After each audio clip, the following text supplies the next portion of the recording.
Hello. It is little Timmy here, part of the Easy Buckets podcast group. And before we get into the video, don't forget to like and subscribe. And let's get right into it. So, today we are going to be talking about the Indiana Pacers. So far this season, they're the 13th seed. Honestly, it's been pretty disappointing. No one really ever expects much from the Pacers. They're always just like a lower seed in the playoffs who make it to like the first round, or who don't make it past the first round, And no one really expects much out of them. But this season, I don't think anyone really expected them to be the 13th seed, especially saying that their core team is basically still the same as it was before. There's not really much changes. But because of how bad they've been doing, their team as a whole has decided that they're just going to go completely young, and they want to trade Caris LeVert, Miles Turner, and Domantas Sabonis. So they've been shopping around those players. They tried to trade Miles Turner for OG Anunoby, who's on the Toronto Raptors, but the Toronto Raptors immediately declined that. I also saw reports that they might try to get Gordon Hayward, because Gordon Hayward had played in Indiana, and they wanted him when he was in Boston, but he ended up signing with Charlotte because stuff didn't work out between the Celtics and the Pacers. So people are saying that they might try to trade Gordon Hayward for Miles Turner, but I don't really understand why or how that would benefit the Pacers. I think that would for sure benefit the Hornets, because they get a really good defensive center in Miles Turner who can also space the floor. But I don't see why the Indiana Pacers would want to trade Miles Turner for Gordon Hayward, who's, he's in his 30s, so he's 5 years older than Miles Turner. I don't understand why they would do that. I could see them doing that if they got, Book Knight, who was this year's first-round pick from the Hornets, and, maybe a pick. I could see that possibly, but I didn't really see that happening.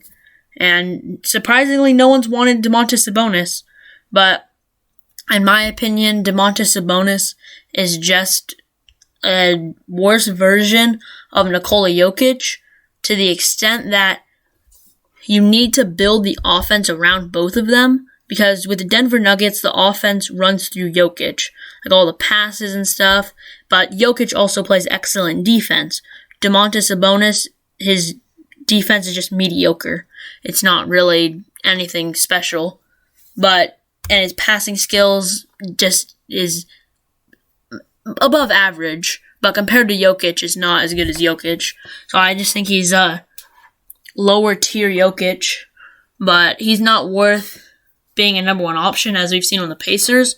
I don't think he's good enough to be a number one, but I don't think teams really see him as a number two option, I guess. I don't see how he would fit in the team for them, I guess. But I don't really know. I would imagine that more teams would try to get him, but they haven't tried. And then Caris LeVert, he played for the Brooklyn Nets, looked good, and then was part of the Victor Oladipo and James Harden deal, which sent him to Indiana. And he had the whole thing with getting injured and stuff, and had all his problems. And now he's back, and he's doing pretty solid. I could see him as a Jordan Clarkson type player who could come off a contending team's bench. That would be cool to see him in that role. That's what I wanted to see for the Brooklyn Nets, but getting James Harden was obvious. It was a no-brainer deal to just lose Jared Allen and Caris LeVert. But so I just want to talk about the Indiana Pacers and just how they surprisingly haven't been doing that well this season, and how they're just going to trade everyone, I guess.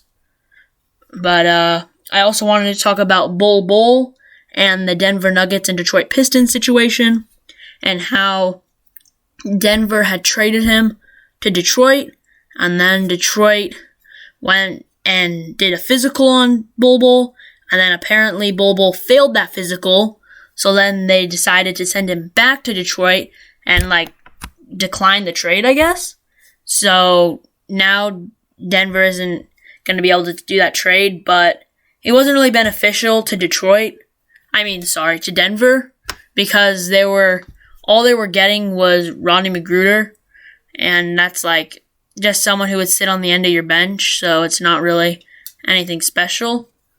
But I just think it sucks for Bol Bol, because it's like he doesn't really get any playing time at all in the Denver Nuggets.